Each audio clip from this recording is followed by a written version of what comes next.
Assalamualaikum warahmatullahi wabarakatuh. Apa kabar para siswa? Semoga para siswa dalam keadaan baik dan selalu sehat. Semangat untuk belajar. Hari ini bertemu kembali pada mata pelajaran Bahasa Indonesia di SMA Negeri 4 Kota Kediri bersama saya, Ibu Dian Surya Handayani. Para siswa yang berbahagia, pada kesempatan hari ini kita akan membahas materi teks laporan hasil observasi untuk siswa kelas 10 SMA. Apa saja yang akan kita pelajari dari teks laporan hasil observasi? Ada dua kompetensi dasar yang akan kita pelajari. Yang pertama, menganalisis isi dan aspek kebahasaan dari minimal dua teks laporan hasil observasi yang merupakan bentuk pengetahuan.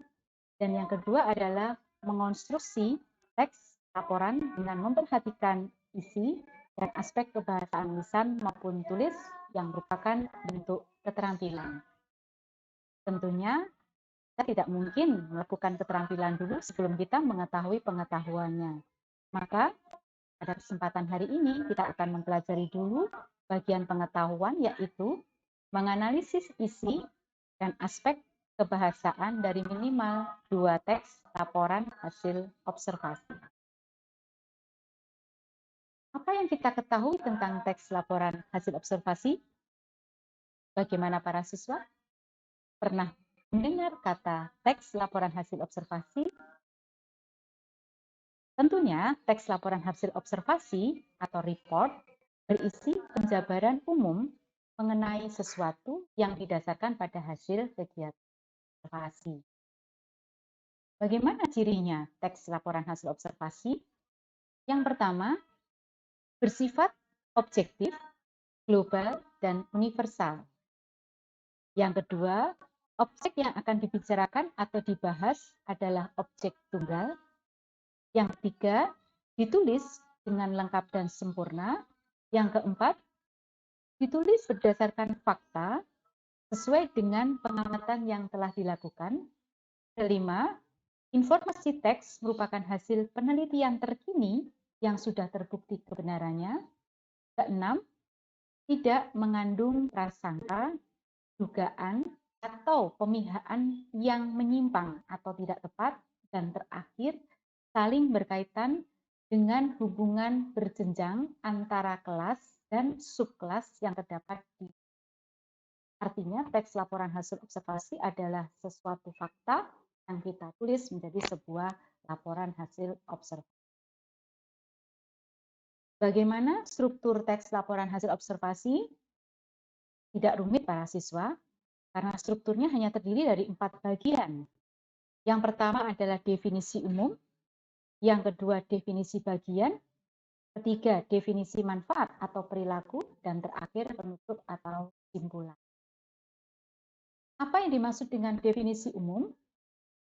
Definisi umum merupakan pembukaan yang berisi pengantar mengenai sesuatu yang dibahas di dalam teks. Berarti karena merupakan pengantar, letaknya ada di awal tulisan. Sedangkan deskripsi bagian adalah definisi bagian, merupakan bagian yang berisi ide pokok dari setiap paragraf atau penjelas yang terperinci. Inilah yang menjadi inti dari teks laporan hasil observasi, yaitu deskripsi bagian.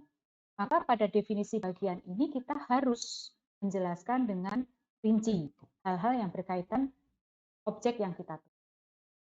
Dan yang ketiga adalah definisi manfaat atau perilaku. Definisi manfaat merupakan bagian yang menjelaskan manfaat dari sesuatu yang dilaporkan.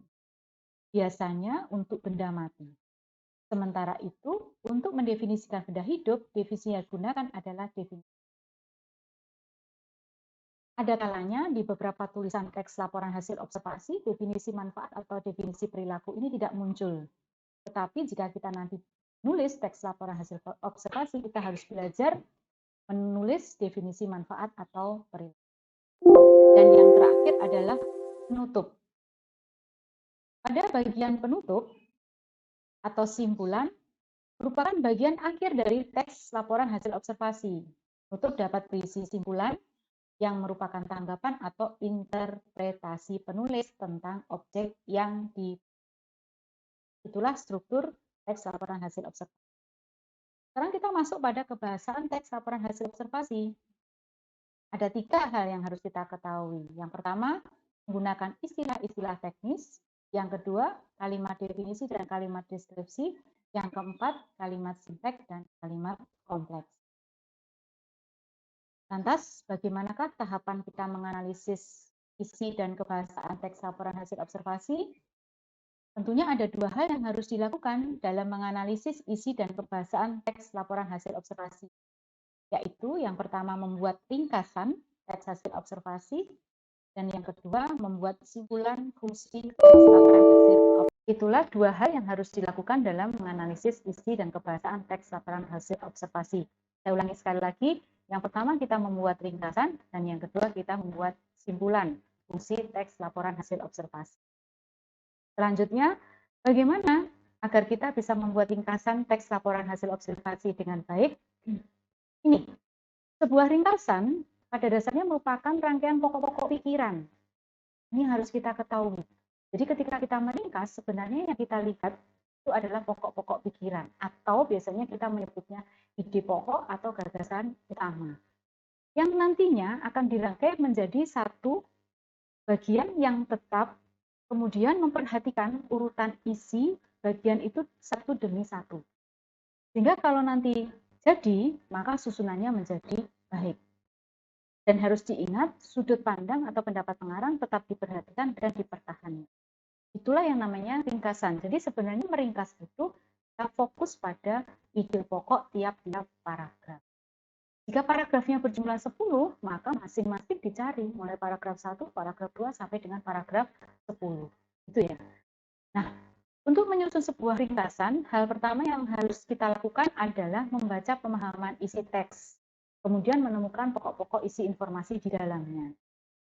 Pokok-pokok isi sebuah teks dapat ditentukan dengan menemukan kalimat utama. Sebelum kita menemukan ide pokok, maka kita harus dulu mencari letak kalimat utama. Letak kalimat utama dan letak ide pokok sama, karena ide pokok merupakan inti dari kalimat utama. Kalimat utama adalah kalimat yang di dalamnya memiliki pokok-pokok pikiran. Nah, itu tadi kan, atau gagasan utama yang menjadi dasar pengembangan sebuah paragraf. Gagasan utama bersifat umum dan dapat melingkupi semua isi yang ada di dalam sebuah paragraf. Setelah menemukan semua gagasan pokok setiap paragraf dalam teks laporan hasil observasi di atas, maka selanjutnya adalah menggabungkan kalimat-kalimat itu dengan konjungsi yang tepat. Contoh, jika kita ingin menyusun ringkasan teks laporan hasil observasi, maka kita bisa membuka dan membaca buku siswa Bahasa Indonesia halaman 12 sampai dengan halaman 15, atau mungkin bisa memperhatikan paragraf berikut ini. Ada sebuah teks berjudul Wayang. Pada teks tersebut terdapat 1, 2, 3, 4, 5, 6, 7, 8 paragraf. Maka yang kita lakukan, kita mencari kalimat utama, letak kalimat utama masing-masing paragraf untuk kemudian mencari inti pokok tiap-tiap paragraf. Jika kita membaca teks laporan hasil observasi yang berjudul Wayang tersebut, kita dapat melihat 8 paragraf kan? Maka kita menemukan 8 pokok pikiran atau ide pokok. Ingat, pokok pikiran letaknya sama dengan kalimat utama. Kalimat utama letaknya ada di awal, atau di tengah, atau di akhir. Atau mungkin di awal dan di akhir yang disebut dengan paragraf campuran. Nah, bagaimana kita mengetahuinya? Maka kita harus melihat dari kalimat-kalimat dalam paragraf itu mana yang merupakan kalimat yang bersifat umum. Maka hasil analisis dari teks wayang tersebut, jika kita mengambil pokok-pokok pikiran satu persatu, paragraf pertama akan ketemu ide pokok, wayang adalah seni pertunjukan yang telah ditetapkan sebagai warisan budaya asli Indonesia. Ini bisa para siswa sambil membuka buku dan membaca bukunya, ada di dalam buku itu. Dan yang kedua, paragraf keduanya, pokok pikirannya bertemu para wali songo membagi wayang menjadi 3. Sedangkan yang ketiga, wayang kulit dilihat dari umur dan gaya pertunjukannya pun dibagi lagi menjadi bermacam jenis. Paragraf keempat, pokok pikirannya adalah wayang wong adalah salah satu pertunjukan wayang yang diperankan langsung oleh orang. Paragraf kelima, wayang golek yang mempertunjukkan boneka kayu. Paragraf keenam, pokok pikirannya perkembangan terbaru, dunia pewayangan menghasilkan kreasi berupa wayang suket. Paragraf ketujuh, dalam versi lebih modern, terdapat wayang motekar atau wayang plastik berwarna, dan pada paragraf ke-8 terdapat pokok pikiran semua jenis wayang di atas merupakan wujud ekspresi kebudayaan yang dapat dimanfaatkan dalam berbagai. Setelah kita menemukan ke-8 paragraf tersebut, maka kita akan menyusunnya menjadi satu paragraf yang utuh dengan menggabungkan pokok-pokok pikiran tersebut dan memberikan konjungsi yang tepat. Akhirnya, jadi begini, wayang adalah seni pertunjukan yang telah ditetapkan sebagai warisan budaya asli Indonesia. Para wali songo membagi wayang menjadi 3.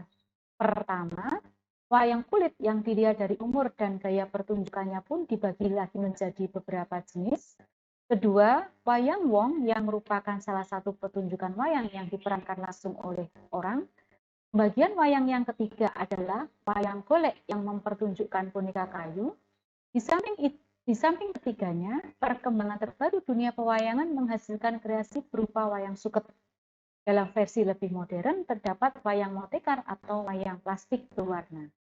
Semua jenis wayang di atas merupakan wujud ekspresi kebudayaan yang dapat dimanfaatkan dalam berbagai kehidupan.